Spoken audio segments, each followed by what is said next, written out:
Hi. All right, welcome back to the interview area of the 77th U.S. Women's Open presented by ProMedica. We are here with world number 2, Nelly Korda. Nelly, back for the first time in a while. How are you feeling? Excitement to be back? Yeah, super excited. Feeling good. Yeah, everything's good.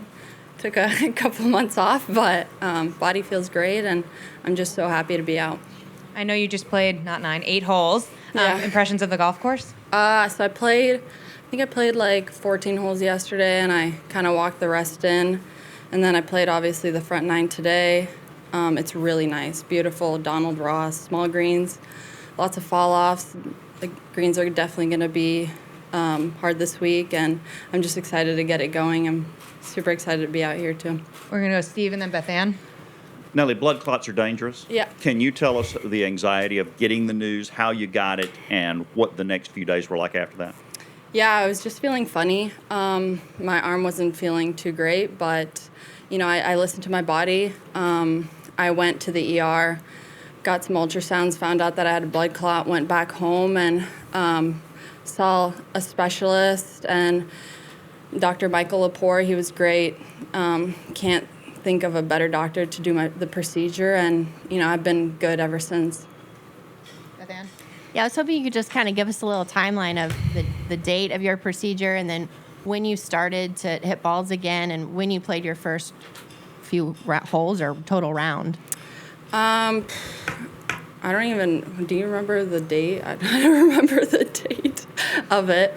Obviously, it was, I think, around late February or early March. I think if you go back to my post, you'll remember. I don't remember the date, but again, I was supposed to fly out to the West Coast that next morning, and I just felt funny. I called my family doctor, and he advised me to go to the ER. Went to the ER, found out I had a blood clot, went back home, searched for a specialist, found one in Sarasota that was great, and then obviously had my procedure, and then obviously I did a lot of rehab. And I went actually out to California for a month, did rehab there, worked with my coach, Jamie Mulligan. Wanted him to be there for when I first started hitting balls. And I think it was around the time of probably the second LA event that I started hitting balls. And I started obviously gradually, really slow. I probably went like 60%. I was hitting like my 8-iron 100 yards to see how it was feeling. And then once I got the clearance from my doctor, then I was good to go. We're going to take one from the WebEx. Did you miss competition, and if so, more or less than you thought? Oh, yeah. It was really hard to watch. I think I watched Jess's final round only at Chevron. But other than that, yeah, it was definitely, that one hurt a lot just because it was like the last event, last time there. But yeah, I've missed it so much. It's definitely, as I got closer to this week, I started like finally hitting it a little longer. I think the juices started flowing a little bit more, but I'm so happy to be out here. I've missed everyone, and I'm just grateful. We're going to go to Zephyr on the right. Did doctors give you any indication on what the cause of the blood clot was? Yes, but I would like to keep that private, medical history. I'd just like to keep that to myself. Shane?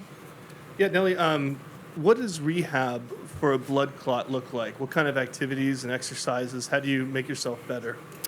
I was just doing a lot of like shoulder, just more of shoulder and back exercises. I've been kind of struggling with my shoulder a little here and there for actually the past year.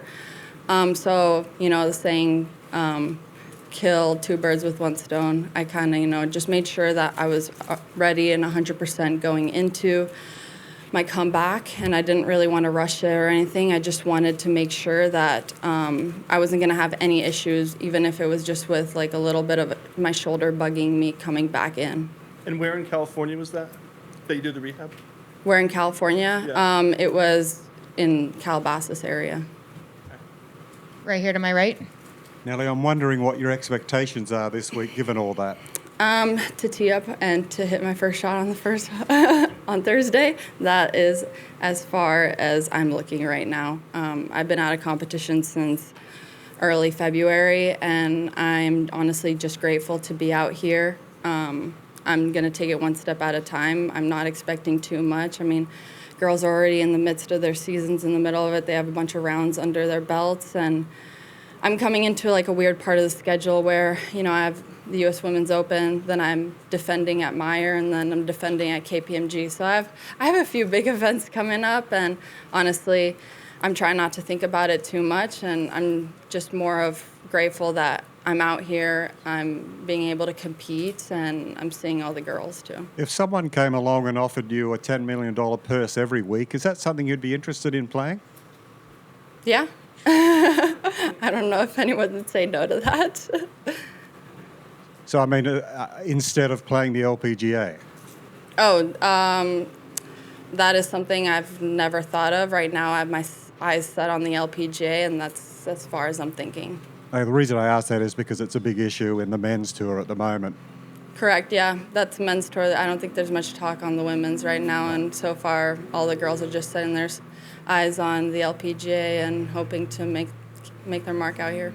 Jonathan on the right or your left? So when you finally started hitting, putting, was this sort of a weekend that you sort of circled maybe a target date to get back? Yeah, I didn't want my first event back being the U.S. Women's Open, but, you know, I was just more of thinking, like, I want to be 100%, and that's all I was thinking. And then when I was 100%, I was going to set my eyes on what event I could come back at. Yeah. Looking at Kent on your right. You know, has the time away from the sport changed your perspective at all about playing out here and being one of the faces of the tour? Yeah, for sure. It's like when you're sick and your nose is stuffy, you're so grateful to be able to breathe. I feel like it's the same way. Like when it's kind of taken away from you, you kind of sit back and you realize like how amazing of a sport it is, and then how you can travel the world and how you can just do what you love. And yeah, I definitely missed it. Last three questions down the line, Shane, Beth, and Jonathan.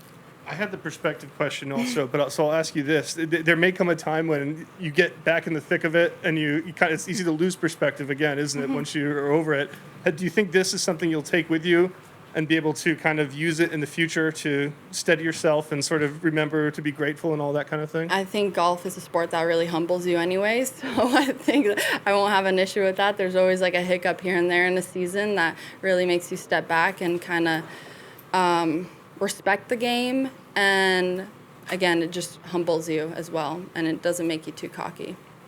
Beth Ann. Oh, yeah, I know you normally wear sun sleeves. Is Yeah. this like a compression sleeve? Yeah, it is a compression sleeve right now. I don't know how long I'm going to wear it for, but just for a little, it's going to be there for right now. I'm not sure if I'm going to wear the sun sleeve over it. Probably I will. I don't need this arm to be like tan and this one to be white. That would look really weird. Are there any other preventative things that you do, or is it? Yeah, just that, yeah. Okay. Jonathan? Yeah. From your perspective on the course, what part of the course is going to challenge the players most, or even challenge you most? There's a lot of fall-offs. I think visually you think that a hole off the tee is a dog leg where you think you're going to have to maybe cut a corner, but in reality when you're on the fairway, you're like, wow, I have a lot more room to the right. So making sure you're more realistic in that way.